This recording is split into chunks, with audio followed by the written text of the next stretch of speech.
Salam sejahtera, kita bertemu lagi di channel ini dengan satu lagi kenyataan di mana saya ingin kemaafan dari dia, kata Lisa Surihani. Tanggal 26 Juni yang lalu merupakan tarik istimewa buat pelakon Lisa Surihani apabila kini sudah genap 5 tahun istiqomah dengan image berhijab dan menutup aurat lebih sempurna.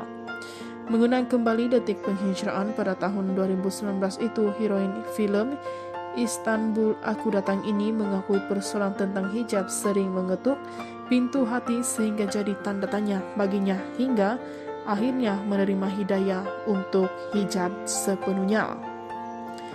Malah pelakon itu juga mendedahkan kisah di sebalik peristiwa sebelum hatinya terdetik untuk berhijab.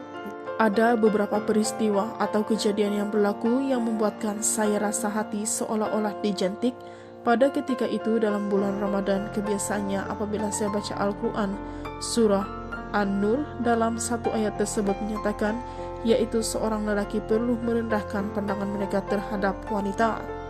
Di situ saya nampak ada satu kebijaksanaan di sebalik ayat tersebut membuatkan saya terfikir, sebenarnya wanita ini tidak kisah sebenarnya dia berpakaian macam manapun. Sebenarnya yang kena jujur ialah lelaki untuk merendahkan pandangan mereka terhadap wanita, bukan untuk memberikan alasan mereka untuk menghentam, kecam, menghakimi, ataupun tidak berpakaian mengikut hukum syarak. Dari situ ia membuatkan saya terfikir lebih mendalam. Kemudian saya masih tertanya-tanya, patutkah aku pakai tudung? Ada satu masa saya buka lagi satu surah itu mengenai cara pemakaian wanita muslimah yang sepatutnya, dan ada juga kebijaksanaan di sebalik ayat itu. Ketika itu saya rasa hati saya macam terjentik sekali lagi kongsinya, sebab meski sudah 5 tahun memulakan perjalanan sebagai seorang wanita muslimah yang tampil dengan image bertudung, Lisa akui bahwa dia juga mempunyai kisah yang lampau.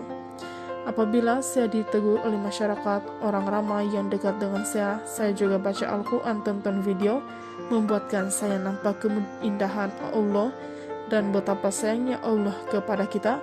Memandangkan saya rasa banyak dosa dalam hidup saya, carilah Allah walaupun macam manapun cara sekalipun itu yang saya lakukan, saya ingin mencari kemaafan dari dia. Jelasnya lagi. Itu saja info hari ini, sekian dan terima kasih.